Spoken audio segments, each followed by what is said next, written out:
ஆனந்தமயம் தேவம் நிர்மலஸ்படிகாகிருதியும் ஆதாரம் சர்வ வித்யானாம் ஹயக்ரீவம் உபாஸ்மகே. நேயர்கள் அனைவருக்கும் அஸ்ட்ரோ கேஎஸ் ஐயங்காரின் பணிவான நமஸ்காரங்கள். விஸ்வாவசு வருஷம் கார்த்திகை மாதம் மாத பலன் 17-11-2025 15-12-2025 வரலும் உண்டான காலகட்டத்தை விஸ்வாவசு வருஷம் கார்த்திகை மாதம்னு சொல்கிறோம். பொதுவாகவே மாத கிரகங்கள்னு சொல்லக்கூடியது சூரியன், செவ்வாய், புதன் மற்றும் சுக்கிரனுடைய மாற்றங்களை வச்சு சொல்லுவோம். இந்த மாதம் பார்த்தாலேயானால் பெரிய விசேஷம் என்ன அப்படின்னா, கிட்டத்தட்ட வருஷ கிரகங்கள்னு சொல்லக்கூடிய சனியும் குருவும் கூட மாற்றங்கள் இருக்குது. என்ன மாற்றம் இருக்குது அப்படின்னா, சனி பகவான் வக்ர நிவர்த்தியாளர். 17-11-2025 வாக்கிய பஞ்சாங்கம் பிரகாரம் சனி வக்ர நிவர்த்தியாளர். அதனால் அதற்குண்டான தனியாக பலன்கள் போட்டிருக்கேன் பாருங்கள். குரு பகவான் 18ஆம் தேதி, அதாவது கார்த்திகை 2ஆம் தேதி அன்றைக்கே அவர் வக்ரகதிக்கு போகிறார். என்ன, புனர்பூசம் 4ஆம் பாதத்தில் அவர் வக்ரமாறார். கடக ராசியிலேயே உச்சம் பெற்ற குரு பகவான் வக்ரமடைகிறார். இவ்வளோ நாள் அதிச்சாரத்தில் இருந்து இப்போ வக்ரத்துக்கு போகிறார். 18ஆம் தேதியிலிருந்து 18-11-2025 சரி, இந்த மாதம் கிரகங்கள் என்னென்ன இடத்துல இருக்குது அப்படின்னு பார்க்கும்பொழுது, குரு ராசிக்கு 4ஆம் இடத்துல, அதாவது காலபுருஷ தத்துவத்தின் 4வது ராசியான கர்க்கடகத்தில் இருக்கார்.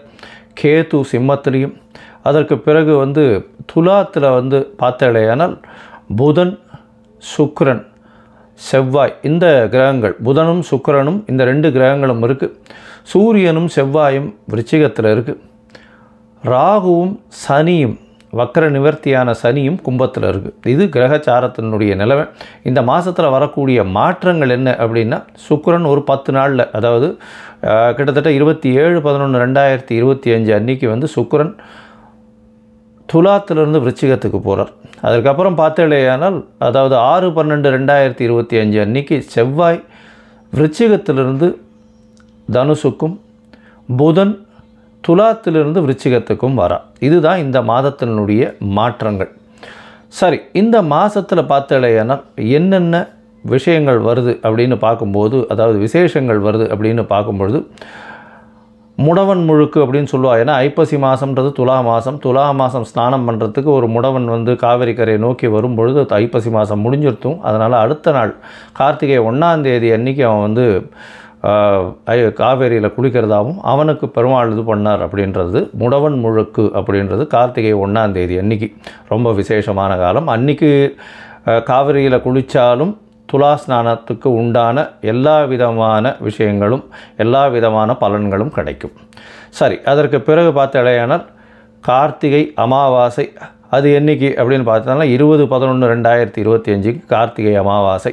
24-11-2025 அன்றைக்கி வாஸ்து கண் விழிக்கும் நாள். மிகவும் ஏற்றமான காலம். புதுசாக வீடு மன பூஜை போடுறது, அடிக்கால் இது பண்ணுறது. அதாவது 24-11-2025 அன்றைக்கி காலை 10:14 11:44 வரலும் 1.5 மணி நேரம். இந்த காலகட்டத்தில் அதாவது வாஸ்து புருஷன் கண் விழிக்கிறார், காலை கடன்களை முடிக்கிறார், ஸ்நானம் செய்கிறார், பூஜை புனஸ்காரங்கள் செய்கிறார். அதற்கு பிறகு அவர் போஜனம் செய்கிறார், தாம்பூலம் தருகிறார். இந்த மாதிரியான 5 வகையாக இந்த 1.5 மணி நேரம் 90 நிமிஷத்தை பிரித்து 18 நிமிஷமாக பிரிக்கிறோம்.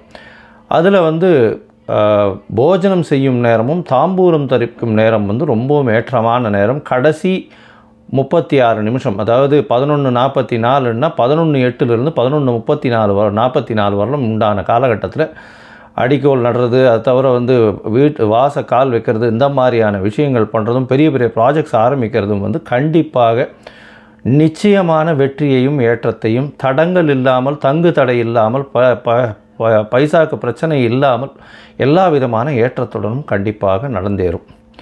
ஏன்னா இந்த காலகட்டத்தில் தோஷம் எதுவும் பார்க்க தேவையில்லை. அதாவது ராகு காலம், மகண்டம், அப்புறம் சூலம் இருக்குது, அதுக்கப்புறம் நட்சத்திரம் இது ஆற்றுல இருக்க கிரகதாரிணிக்கு சந்திராஷ்டமம், இந்த மாதிரியான விஷயங்கள் எதுவுமே பார்க்க வேண்டாம். ஏன்னா வாஸ்து புருஷன் கண்முழிக்கும் நாள் அன்றைக்கி இதெல்லாம் எதுவுமே கிடையாது. சரி, அதற்கு பிறகு பார்த்தாலேயானால், அதாவது 6-2-12 அன்றைக்கி பார்த்தாலேயானால் உங்களுக்கு பிரதோஷ காலம். இந்த வாட்டி கார்த்திகை மாதத்தில் வரக்கூடிய பிரதோஷம். அதுக்கப்புறம் 3-12-2025 அன்றைக்கி பரணி தீபம். அதற்கு பிறகு 4-12 அன்றைக்கி கார்த்திகை தீபம், அதை வைகானசம். அதை தவிர பாஞ்சராத்திரம்னு சொல்லக்கூடிய அவர்கள் வழிவந்த கோவில்கள் எல்லாவற்றிலுமே வந்து அந்த காலகட்டத்தில் நடக்கிறது. வைஷ்ணவாளுக்கும் அன்றைக்கே கார்த்திகை தீபமாக இருக்கும். அது தவிர பார்த்தாலேனால் இந்த மாதத்தில் கைசிகை ஏகாதசி வருது. 1/12/2025 அன்றைக்கி இது ரொம்பவும் விசேஷம். இந்த கைசிகை ஏகாதசியில் அதாவது ஒரு பாணர் குலத்தில் வந்து அவர் பாட்டு பாடுறவர். அவர் வந்து அந்த ஏகாதசி அன்றைக்கி பெருமாளை புகழ்ந்து பாடிண்டே வரும்போது பிரம்மராட்சசன் நடுவில் பார்க்குறார். அதுக்கப்புறம் திருப்பி வந்து அவருடைய வயிற்று பசியும் போக்குறார் அப்படின்றது கதை. இதில் வந்து இந்த ஏகாதசிக்கு விரதம் இருப்பார்களே ஆனால் அவர்கள் எல்லா ஏகாதசிக்கும் விரதம் இருந்த பலன்களை பெறுவார்கள் அப்படின்றதும் சொல்லப்படுகிறது. அந்த பாணர் குலத்தில் இருக்கவர் வந்து அந்த பாட்டு பாடுறவர் அவர். அதனால் வந்து இன்றைக்கும் ஸ்ரீரங்கத்தில் வந்து இந்த கைசிகை ஏகாதசி பாட்டு பாடுறது அதெல்லாம் வந்து நடக்கும். இது ஒரு ரொம்ப விசேஷமான காலம். வைகுண்ட ஏகாதசிக்கு முந்தின ஏகாதசி இது. அதனால் கைசிகை ஏகாதசி ரொம்பவுமே விசேஷம். சரி, இந்த மாதத்தில் வரக்கூடிய மேஷம் முதல் மீனம் வரை இருக்கக்கூடிய பலன்கள் என்ன? இந்த மாதத்தில் வரக்கூடிய பலன்கள், உங்களுக்கு வரக்கூடிய சந்திராஷ்டம நாட்கள் என்னென்ன அப்படின்றத ஒன்றா வருஷப்படுத்தி பார்க்கலாம். அதற்கு முன்னாடி நீங்கள் என்கிட்ட வந்து அஸ்ட்ராலாஜிக்கல் கன்சல்ட் எடுத்துக்கணும்னு விரும்பினீங்கன்னா உங்களுடைய date, time, place of birth, உங்களுடைய பெயர், தாய் தகப்பனார் பெயர் வரலாம் அனுப்பி வைங்கோ. என்னுடைய கட்டணம் என்னென்னு சொல்கிறேன். அதை அனுப்பிச்சிட்டு அதனுடைய ஸ்க்ரீன்ஷாட் யூடிஆர் நம்பர் எனக்கு ஷேர் பண்ணுங்க. உங்களுடைய ஜாதகத்தை போட்டுட்டு அதுக்கப்புறம் வந்து உங்களுடைய ஜாதகத்தில் சந்தி இருக்கான்றது எல்லாத்தையும் பார்த்துட்டு அதற்கு பிறகு உங்களோட டிஸ்கஸ் பண்ணுறதுக்கு டைம் கொடுக்குறேன். சந்தி அப்படின்றது பார்த்தோம்னா நட்சத்திர பாத சந்தி, லக்ன சந்தி, இந்த மாதிரி இப்போது இந்த டயத்தில் பிறந்து 3ஆம் பாதமாக 4ஆம் பாதமாக இந்த மாதிரியான பிரச்சனைகள் இருக்கும். எனக்கு தெரிஞ்ச நிறைய பேர் வந்து மிருகசீரிஷம் 2ஆம் பாதம்னு நினச்சின்னு இருப்பா. ஆனால் 3ஆம் பாதத்தில் இருப்பா, மிதுன ராசியில் இருப்பா, ரிஷப ராசியில் 2ஆம் பாதம் இருக்கும். இவாளுக்கு வந்து பார்த்தேன்னா 40-50 வயசு கூட ஆயிருக்கும். இப்போ நடக்கக்கூடிய தசை நல்லபடியாக இருக்குதுன்னு இவள் நினச்சின்னு இருப்பா. ஆனால் அவளுக்கு நடக்கக்கூடிய தசை நல்லபடியாக இருக்காது. இது வந்து பார்த்தேன்னா கிருத்திகை 1ஆம் பாதம் 2ஆம் பாதத்தினுடைய இதுவும் மாறும். அது மாதிரி ரிஷபத்துக்கும் மேஷத்துக்கும் ஒரு ராசிக்கும் ஒரு பாதத்துக்கும் மாறக்கூடிய விஷயம். அதனால் பாதத்தை பொறுத்து தான் வந்து உங்களுடைய லக்னபாவம், உங்களுடைய சந்திரன் நிற்கக்கூடிய இடம், அதை தவிர உங்களுக்கு நடக்கக்கூடிய தசாபுக்தி, அந்தரம், சூக்ஷ்மம் இதெல்லாம் வந்து நடக்கக்கூடிய பலன்களை கொடுக்கும். கோச்சார பலன்கள் ஒரு 25% உங்களுடைய வாழ்வில் நடந்தாலும் 75% உங்களுடைய தசாபுக்தி, அந்தரம், சூக்ஷ்மம் மட்டும்தான் நடக்கும். சரி, இப்போது ஒரு ராசியாக மேஷம் முதல் மீனம் வரை இந்த விஸ்வாவசு வருஷம் கார்த்திகை மாதம் எப்படி இருக்குது அப்படின்றத பார்க்கலாம். ரிஷபம், கிருத்திகை, ரோகிணி, மிருகசீரிஷம் இந்த 3 நட்சத்திரம் 9 பாதங்களை கொண்ட ராசியின் அதிபதி அப்படின்னு சொல்லக்கூடியவர் சுக்கிரன். உங்களுடைய ராசிக்கு 6ஆம் இடத்துல ஆட்சி பெற்று போயிருக்கார். நல்ல ஒரு ஏற்றம், புதிய வேலை கிடைக்கும், வேலையில் ஏற்றம் கிடைக்கக்கூடிய காலகட்டமாக அமையும். புதிய கடன், செல்வம் அதெல்லாம் பெருகக்கூடிய வாய்ப்பு. அதாவது உங்களுக்கு வந்து இவ்வளோ நாளாக கடனுக்கு பார்த்துட்டு இருந்தீங்கன்னா கடன் கிடைக்காமல் இருந்ததுன்னா இப்போ கிடைக்கக்கூடிய வாய்ப்புகள் நிச்சயமாக உண்டு. 5ஆம் அதிபதியும் 6ஆம் இடத்துல இருக்கார். உடல் நலத்தில் சற்று பின்னடைவு இருந்தாலும் அதனால் கவலைப்பட தேவையில்லை. குழந்தை பிராப்தி ஏற்படக்கூடிய வாய்ப்புகள் நிச்சயமாக உண்டு. கணவன் மனைவிக்குள்ள அந்யோன்யம் இருக்கக்கூடிய வாய்ப்புகள் நிச்சயமாக இருக்கும்.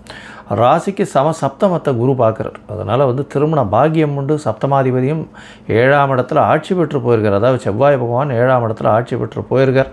சூரியனோடு சேர்ந்து இருக்கக்கூடிய காலகட்டம், குருவின் பார்வையில் இருக்கிற திருமணத்துக்கு பார்த்து கொண்டிருக்கக்கூடிய ரிஷபராசிக்காரர்களுக்கு கண்டிப்பாக திருமண யோகம் நிச்சயமாக உண்டு. தடைகள் எல்லாமே அகலக்கூடிய வாய்ப்புகள் உண்டு. அதை தவிர வந்து பார்த்தாலேயானால் 10ஆம் இடத்துல தொழில் ஸ்தானத்தில் வந்து சனி பகவான் வக்கர நிவர்த்தி அடைகிறது பெரிய விசேஷம். புதிய தொழில் அமையக்கூடிய வாய்ப்பு, தொழிலில் பெரிய ஏற்றம் அமையக்கூடிய வாய்ப்பு, செய்யக்கூடிய வேலையில் மாறுதல்கள் வரக்கூடிய வாய்ப்பு, மாறுதல்கள் மூலியமாக ஏற்றங்கள் கிடைக்கக்கூடிய காலகட்டமாக அமைய போகிறது. இந்த காலகட்டத்தில் பொதுவாகவே மாத கிரகங்கள்னு சொல்லக்கூடிய சூரியன், செவ்வாய், புதன் மற்றும் சுக்கிரனுடைய மாற்றங்களை வச்சு தான் சொல்லுவோம். செவ்வாய் உங்களுடைய ராசிக்கு சப்தமத்தில் இருக்கக்கூடியவர். அவர் வந்து உங்களுடைய ராசிக்கு 8ஆம் இடத்துக்கு போகிறார். மறைந்து இருக்கக்கூடிய செவ்வாய் 12ஆம் அதிபதி 8ஆம் இடத்துக்கு போகிறது ரொம்ப பெரிய விசேஷம். வெளிநாடு, வெளியூர், வெளிமாநிலம் சென்று வரக்கூடிய வாய்ப்பு, வேலை நிமித்தமாக வெளிநாடு போகக்கூடிய வாய்ப்பு இதெல்லாம் கிடைக்கக்கூடிய வாய்ப்பு உண்டு. ஏன்னா 8-12 சம்மந்தப்படுறது பெரிய விசேஷம். அதை தவிர பார்த்தேனால் உங்களுடைய ராசிக்கு 12ஆம் இடத்துக்கு எப்போ போகிறாருன்னா 27/11 அதாவது 6/12/2025 அன்றைக்கி செவ்வாய் மாறுறார் ரிச்சிகத்திலிருந்து தனுசுக்கு. சுக்கிரன் வந்து 27/11/2025 அன்றைக்கி, அதாவது உங்களுடைய ராசிநாதன் சமசப்தமத்துக்கு வரார். அதுவும் பெரிய விசேஷம். ராசியை பார்க்குறார். திருமண யோகம் நிச்சயமாக இருக்கும். திருமண பந்தம் ஏற்படக்கூடிய வாய்ப்பு உண்டு. எதிர்பாலினத்தவர் மூலியமாக நல்ல ஒரு ஏற்றம் கிடைக்கக்கூடிய காலகட்டமாக அமைய போகிறது. உங்களுடைய ராசிக்கு 5ஆம் அதிபதியும் 7ஆம் இடத்துல வரார். காதல் வாய்ப்படக்கூடிய வாய்ப்புகள் உண்டு. அதாவது ஒரு நல்ல ஒரு எதிர்பாலினத்தவரோட ஒரு நல்ல ஒரு அண்டர்ஸ்டாண்டிங் இருக்கக்கூடிய வாய்ப்புகள் நிச்சயமாக உண்டு. கணவன் மனைவிக்குள்ளே நல்ல ஒரு